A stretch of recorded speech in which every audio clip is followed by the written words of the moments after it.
Mr. President, I will be joined by a series of my colleagues who are coming to the floor this afternoon to talk about the November 2018 elections coming up and the steps that we need to take to make sure that the Russian influence effort that bedeviled our 2016 election is not replicated in the 2018 election.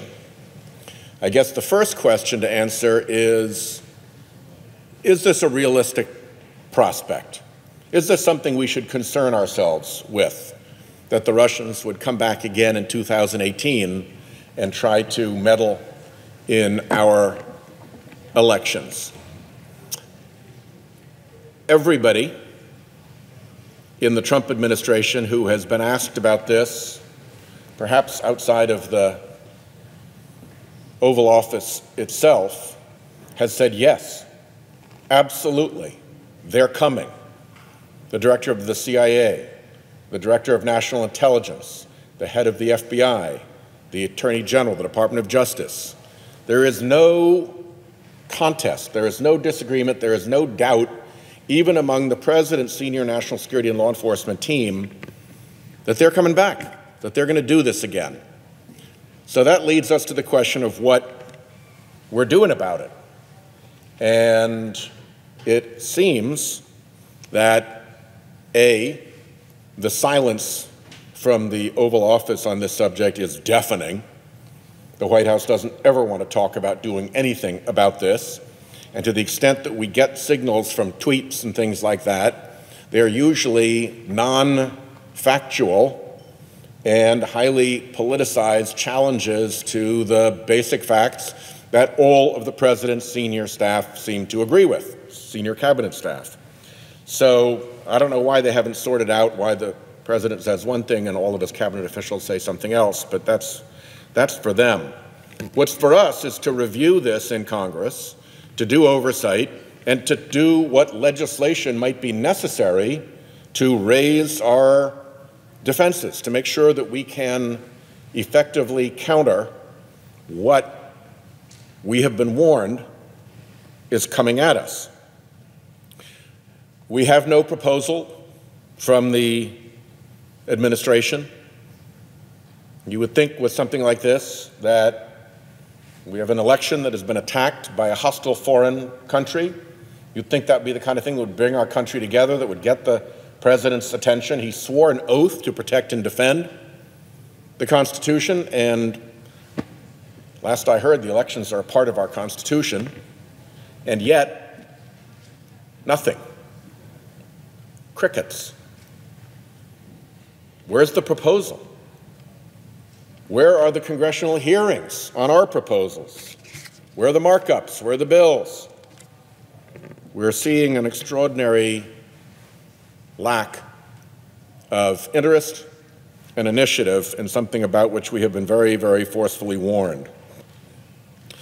The failure at the White House is very profound. Over and over again, we have heard senior Trump officials say that they have not been instructed by the President to take this seriously. My senior colleague, Senator Jack Reed, asked Director Chris Wray of the FBI about whether the FBI had taken specific actions to confront and blunt Russian influence and disinformation activities. And on February 13th, in the Senate Intelligence Committee, he said, not as specifically directed by the President, no. To read the transcript more completely, Senator Reid asked, so let me begin with Mr. Wray and say, has the President directed you and your agency to take specific actions to confront and blunt Russian influence activities that are ongoing? Wray, we're taking a lot of specific efforts to blunt Russian Directed by the president, Senator Reid asked. The director replied, not as specifically directed by the president, no. Similarly, 2 weeks later, on February 27th, in testimony before the Senate Armed Services Committee, the NSA's director, Admiral Mike Rogers, said that he had not been granted new authority nor directed specifically by the president to take action to disrupt Russian election hacking operations. Again, Senator Reid asked, so you would need basically to be directed by the president through the Secretary of Defense to get, Rogers interrupts, yes, sir, as I mentioned that in my statement. Senator Reid continued, have you been directed to do so, given the strategic threat that faces the United States and the significant consequences you recognize already? Admiral Rogers, no, I have not. So there's a lot of room for improvement here. You can add also to this list of failures of activity the State Department, which was allocated $120 million to counter foreign efforts to meddle in elections or sow distrust in democracy. According to a March 4th story in the New York Times, and I'll quote it here, there has been no effort, well, here's the quote, not one of the 23 analysts working in the department's Global Engagement Center, which has been tasked with countering Moscow's disinformation campaign, speaks Russian. And a department hiring freeze has hindered efforts to recruit the computer experts needed to track the Russian efforts. So when Congress provides $120 million to the State Department to take steps to protect against Russian election interference, what we get back is none of that money gets spent, and a hiring freeze prevents the people with the necessary qualifications for even coming in to do the job. That is not taking the problem seriously, not at the FBI, not at the NSA, not at the State Department. As far as I can tell, there actually is no formal executive branch interagency process that is designed to examine what the Russians did and put together legislative recommendations for Congress to follow up on. In national security matters, that's the president's role. That's the executive branch's role. We have the authority to make the laws, but because they're doing the day-to-day work, we count on the executive branch to put the proposals together for us. And again, nothing. There is one thing that we did do. There is one thing that we did do. We wanted to send a strong signal to Vladimir Putin that there was a price to be paid for this kind of misbehavior manipulating our elections. And virtually unanimously, in this chamber, 98-2, I don't know the numbers on the House side, but it was equally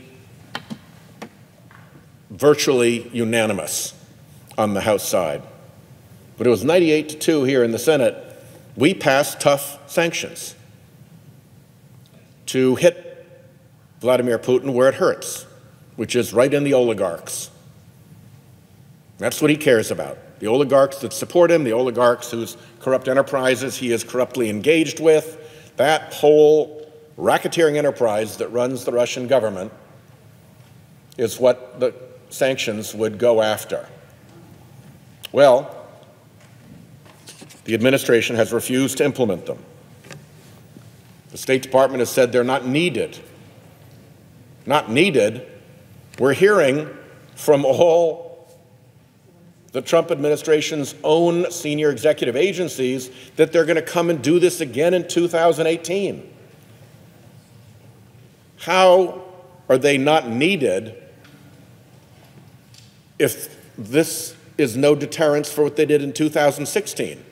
It would be one thing to say they were not needed if the evidence was, okay, they got the message, they're not going to do this again, we're fine in 2018. But that's not what Trump's own cabinet officials and national intelligence leaders are telling us. They're telling us they are needed because they're coming at us again. So this added bit of deterrence would be really, really important. When it came to something as simple as putting together the list of targeted oligarchs to put maximum pressure on President Putin? They didn't even put a list together on their own. They went to Forbes magazine and took the list out of a public magazine. That doesn't look like a serious or conscientious effort. So right up and down the administration, you see failure to take this seriously, traceable directly to the White House. And that is very, very regrettable. The other thing that we don't know is what the White House has been up to with respect to Congress. There was a lot of talk early on about how we needed to have an independent committee to take a look at this, to be independent, to put a package of reforms and observations and recommendations together, and we've had no support for doing that. What we were told was, don't worry, work through the committees. Well, the committees aren't doing much, to tell you the truth. It's like the gavels are made out of foam rubber around here. We could do a lot better, and there is no independent commission, and it raises the question, what was the role of the White House? What was the role of the president in stopping an independent commission? How active were they in doing that? Those are questions that need answers, but obviously, if there aren't serious investigative processes going on in our committee, it's hard to get those answers. Here's another question. What was the role of the White House in coordinating or colluding with the House Intelligence Committee, with Representative Nunes and/or his staff in the preparation of the so-called Nunes memo? We've learned a lot about that memo since it came out. We've learned that it was essentially phony. It had a couple of basic accusations. One was the FBI had misled the FISA court.